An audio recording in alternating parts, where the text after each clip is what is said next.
I told him in the first service, one of my privileges is I get to worship twice on Sundays, and that's good worship. If you had your heart and your mind and your spirit open, that was good worship. Philippians, the 4th chapter. I don't really have a favorite passage or verse in the Bible. You know, a lot of people have as my life verse. I don't have any of those. But I would tell you, I probably visit Philippians chapter 4 through verse 13 personally more than maybe any other passage, because there's so many powerful things there. And over the next few weeks, we're going to work our way through it, and I will just tell you, there is some amazing things. Next week, we'll be talking about anxiety and how to overcome worry and be able to find peace, and the nature of just doing what God wants you to do in order to have peace. And then he's going to talk about your mind and how to have a good mind and think about the right kinds of things. He's going to talk about money and how to be content in your life with material possessions. And then he's going to talk about just a simple statement: I can do all things through Christ who strengthens. It is one of the best passages. And today we're going to begin in it. But the reality is that this passage sets out a picture of what a Christian life should look like, that frankly is kind of challenging, because it's about doing and being a certain kind of person as a Christian that frankly you are not going to be able to do on your own.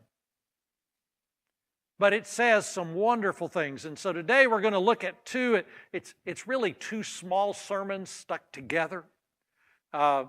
But we're going to begin in chapter 4 and look at verse 4 and verse 5 and look at this idea of rejoicing in the Lord always. And then this other character tribute that he basically says, if you're going to be a Christian, folks ought to see this in you. And we're going to look at that as well. So beginning in chapter 4, verse 4, rejoice in the Lord. And the phrase "in the Lord" is pretty important. The most challenging part of it is the next word, always. Again, I will say rejoice. Let your reasonableness, King James Version says moderation. Actually, we're going to look at that word. It's a difficult word to describe and to translate, but it is a powerful word that I'm afraid that sometimes we just skip over. But let your reasonableness be known to everyone. The Lord is at hand. So today, I want to begin first of all with this idea of rejoice. Now, we have talked about it in recent weeks. It is one of the themes of the book of Philippians. Paul, in this little short letter, talks about joy about 12 or 14 times, talks about rejoicing and being joyful. And here, it's a command: rejoice in the Lord, always. And again, I say rejoice. In other words, it's not an optional thing for a Christian. Joy ought to be a part of our lives. If Jesus is joy to the world, His birth is joy to the world. Joy ought to be something, and frankly, it's not always something that we do very well. As an emotion, it has an element of elation, it has an element of well-being, it has an element of excitement, it has an element of contentment, but joy is a powerful truth. The hard part is the word always.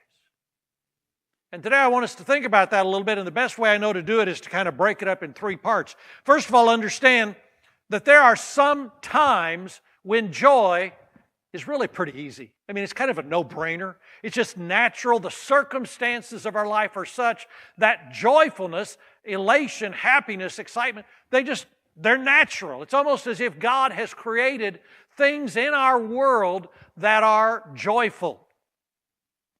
One of them is just family. In fact, a lot of God's joy that He intends us to have is in the context of family. A young guy and a girl fall in love. And that just almost makes you sick. Mushy stuff. You know what it is when your heart beats faster and, you're a little flushed and your hands are sweaty. You know what that is? That's the flu. But, a young couple, that's joy. And then marriage. In fact, one of the greatest pictures of joy in the Bible is the bridegroom and the bride coming together. And then children and grandchildren and just family time. You understand, God has created the family to be a natural source of joy. In fact, if you were together at family with Thanksgiving or Christmas and you're sitting around the table and you're visiting and you're talking or you're at a family reunion, you understand that God has created within the natural context of the family joy. And it's just pretty easy. I mean, it's not hard to do that. Worship really ought to be a place for joy. Everything we know about the Scripture says that there's a joy that happens when the people of God get together and sing His praises. Joy is a natural result. We understand that just seeing what goes on when people's lives are changed in the church. If angels rejoice in heaven when somebody gets saved, you and I ought to be able to rejoice here. It's just natural. It's easy. I think nature, there's just something wonderful about it. If you can't experience a little bit of joy looking at the world that God created, a beautiful sunrise, an amazing sunset. In fact, I was out the other night on one of those really cold nights and looked up at the stars, and do you know how clear the stars are on a winter night? I mean, you see them in a way you can't see them any other time in the year. Karen and I kind of have a bucket list where we're trying to work through 56 national parks. We're not going to make all of them, but I'd like to get to about 40 or so. But we're going to go. There's just something about the world that God has created. In other words, there are some easy days to rejoice. I mean, it's not hard. They're just things that God has created that if you and I are even paying attention, we ought to be able to rejoice on those circumstances. Now, there's the reminder to do it in the Lord. That while you're celebrating those family events or while you're looking at those wonderful things in the world, don't lose sight of God. But it's also kind of a warning to not miss those events. I'm afraid sometimes we get so busy with work, so busy with other things in our lives, so occupied with so many things that we miss the joys that are all around us. In fact, you are aware there are some people in the most joyful moment are still the biggest grumps.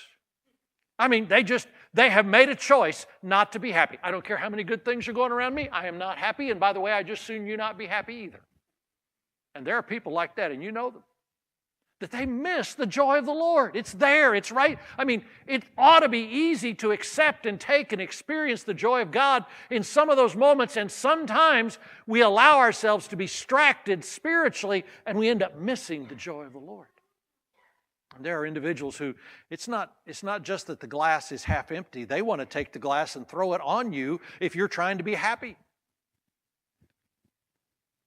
Rejoice in the Lord always. Some days, it's easy, and it should be easy. Let me come over here, and I said in the first service, it's not a statement about the people sitting on this side of the pew. There's some days when it's hard to rejoice. There are easy days for joy. There are some hard days for joy, and yet it says, rejoice in the Lord always. So what about those hard days? Because the Bible understands the concept of grief and sorrow and tragedy and sadness. In fact, the Bible even makes bizarre statements like, count it all joy when you face all kinds of trials and tribulations. How do you do that? Sorrow lasts for the night, but joy comes in the morning. And yet, you still got to go through the night. And how do you get to this place where in those really hard days, if I'm going to rejoice in the Lord always, and by the way, that's a command. In Greek, there are command tenses. That's a command. It's not an optional thing. So how do I find any kind of joy in the midst of bad circumstance? You see, now that joy was easy because the circumstances were good. There are times when our circumstances are not great, and yet we're still supposed to try and find joy. And the reality is you can't do it unless you do it in the Lord. And it's the reality that even in the midst of my grief and sorrow, I am not alone. That God is still in control. We sang the song, "It Is Well With My Soul" today. And I went and looked up the details because I wasn't sure about them in the first service. But the details of that particular song, Horatio Spafford wrote it. In 1873, there was a tragic accident at sea where his wife and his 4 daughters were on a ship that was sunk.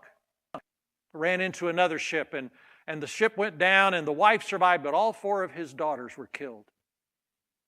And he was not on the ship, and so he got on another ship and followed, and he asked the captain to tell him when they got to the spot where his daughters had drowned. And the captain told him, and he went out to the bow of the ship, and Actually, it was the stern. It was at the back of the ship. And he threw a wreath in the ocean, and it was on that trip that he wrote those words. When sorrows like sea billows roll, you have taught me to say, it is well with my soul. There's a kind of sliver of joy, and it's different than that one, but it's still a kind of joy that even in the most tragic moments, the fact that God is with us, the fact that we don't face it alone. In our first service, the Newbern family was here. Rosemary was here. They're part of the first service. Jerry was killed in a truck accident 3 weeks ago.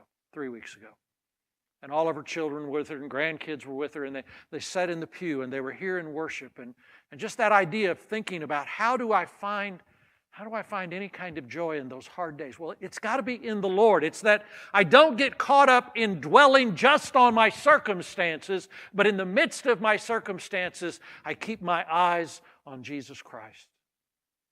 And I can find some measure of joy. It's different, but it's very real. There's joy always. Tragic days, good days, every day. This is the day the Lord has made.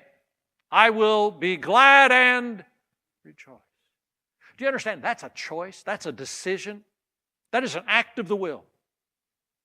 Regardless of my circumstances, I choose to trust God. I choose to believe that God is in control. I choose to believe there is something to have joy for and about, and therefore I choose joy. And so he says, this is what Christians ought to do.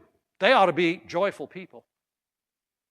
And they have the ability to find joy because of Jesus Christ and Him alone. Rejoice in the Lord. And he says it's so important that he says it again. Rejoice, and again, I say rejoice. So, first of all, he says rejoice in the Lord, always. Then he says another tough thing, and it's this kind of strange word, let your something be evident to all people. And the word is a difficult word. In fact, I was looking up, King James Version translates it, let your moderation be made known to all men. Reasonableness is how the English Standard Version. The NIV says, let your gentleness be made known to all men. Cranmer, who is the Church of England, who made a version of the Bible that was just very good, he translated it softness. There's another version that says, let your patience, let your forbearance is the Revised Standard Version. It's a strange, the Greek word is the word epiakia. And literally, the literal translation is the idea of a soft touch, a controlled touch. The epi, for the epidermis, is the outside of your skin. It's what you touch with. Epiakia. And it's the idea of touching, but touching with a certain amount of control, a certain amount of measureness, a gentleness in your touch. And the thing is, it's a relationship word. It's about how you deal with people. And so it might be, at one sense, it basically says, as you're dealing with people, no heavy-handedness. That when you're interacting with people in your family or at church or at work or your neighbors, don't be heavy-handed. Have a certain amount of gentleness in the way you respond and relate to people. Treat them well. Don't be like a bull in a china shop. I mean, are there not some Christians who just cause havoc wherever they go? I mean, they walk through life and there's this whole realm of human carnage behind them where they've offended this person and they've ticked that person off and they've just really made that person angry and they've made that person cry and they just have kind of, well, basically, you understand there are some folks who will just say, hey, it's my life, I can do whatever I want and I don't care about anybody else, that's not my problem. That may be okay in the world, but it's not okay for a follower of Jesus Christ. Followers of Jesus Christ are to treat people differently. It could be summed up simply, first of all, in loving your neighbor as yourself, but he makes it very specific. A part of what Christians and one of the characteristics of Christians are the way they relate and deal with other people. And this unique word that's kind of difficult to translate has a lot of stuff into it, but in part I suggest that it is in part something that everybody ought to be able to see about you. They ought to see it in your life and in your behavior. Part of it begins with a word of awareness, that you are literally aware that every word that you say and every action that you take affects other people. If you are married, if you have family, if you have children, if you have neighbors, if you deal with human beings, then you understand your actions affect other people. And if you're a believer in Christ, the Bible says we will be held accountable for every word and for every deed. So you got to be aware, first of all, that your actions make a difference. Secondly, there's this concept of sensitivity, and that's really what the word is about. It's being sensitive. I know some folks who have some physical disabilities where they don't have any sensitivity in their fingers. I mean, it's hard to even know if they're picking anything up. Well, you and I need to be extra sensitive to one another. Sensitive to how our actions and our words affect other people. With that, I think there's also an element of compassion. That this concept is that you and I need to be compassionate in the way we treat and reach out to other people, the way we respond to them. There needs to be a sense of grace and mercy. In other words, of all people, you and I ought not to be hypercritical. We ought not to be harsh. We ought not to be negative.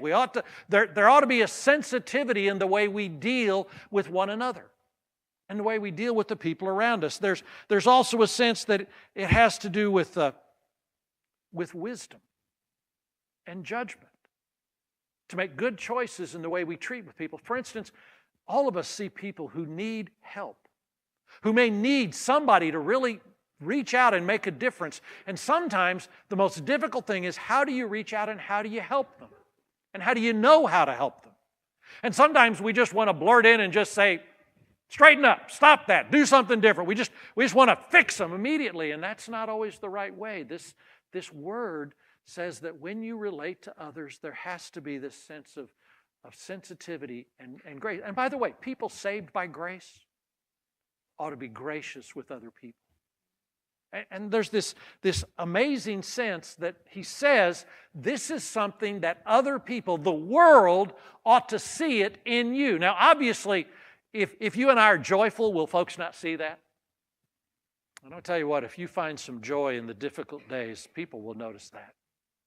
And if you just get up every day and you choose to be joyful every day, people will notice that. Well, they will also notice this.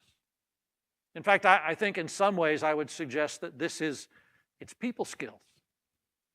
It's one of the most marketable skills in all of the world, people skills, to be able to deal with human beings on a personal way, to do so with compassion and grace and sensitivity and good judgment and make good choices about how you deal with people. And obviously it would be a tremendous job in the business world and in the work world and in your own family, in your own marriage, this concept of a soft and gentle and measured touch.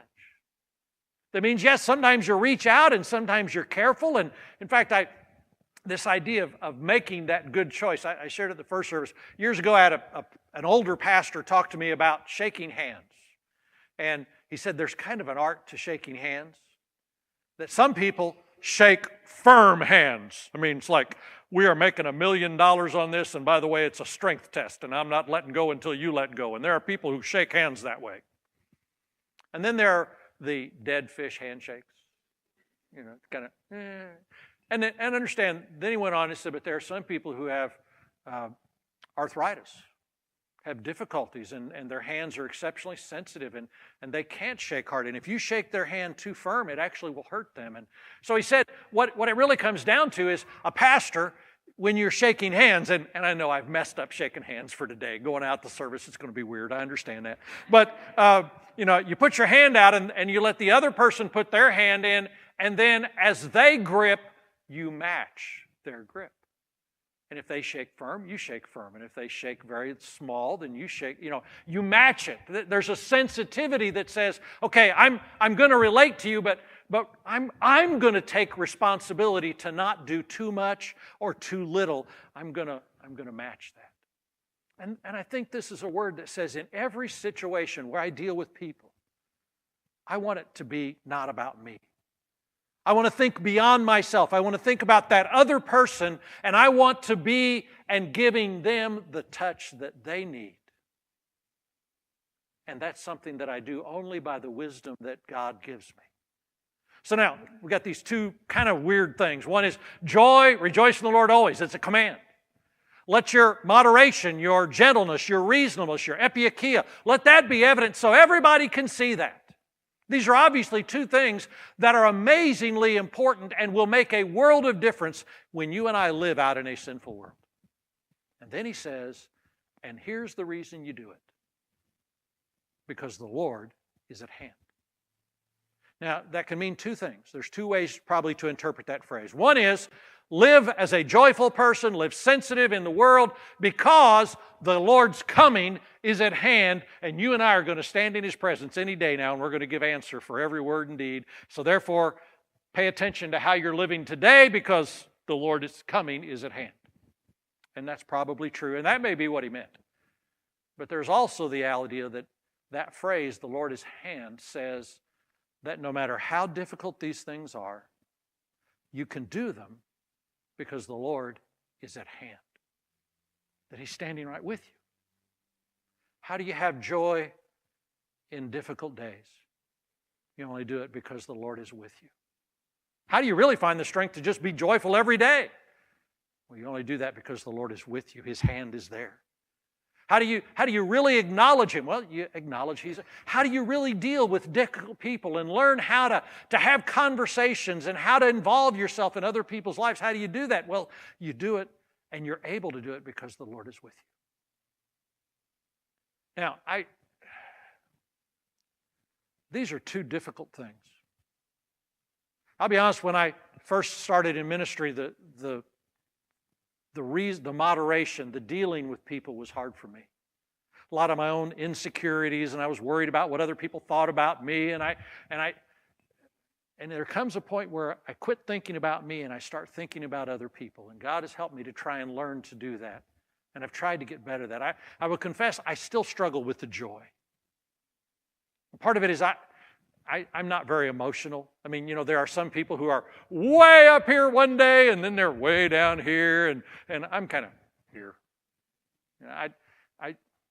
I just am not exceptionally emotional as a person. In fact, sometimes I'm jealous about that there are people who feel emotions much deeper and much higher and, of course, much lower than I do. In fact, I mentioned the person, Cubs won the World Series. I went up a little bit.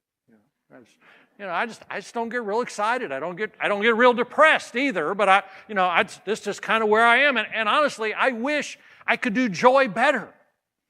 In fact, I've even got some friends who are charismatics. They do joy better than sometimes Baptists do. I don't know, but I wish we could be more joyful sometimes. And I sometimes, Lord, I want to be able to rejoice. And for me, sometimes it's more quiet. But understand, these are two things that Paul says you and I can have.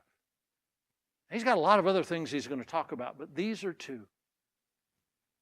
You can have them, and we should have them. And it may be the day that you just say, Lord, I need to work on the joy. Or maybe, Lord, I need to work on my people skills. I need to work on the way I deal with some people. I need to be a little more sensitive. Lord, I find myself apologizing for things I said way too much. Lord, I need to quit opening my mouth and talking till I've really thought about what I'm going to say and how it's going to affect other people. You understand that these are pretty powerful truths that most of us probably struggle with at some point. And he just says, these are commands. But the Lord is at hand, and He can help you.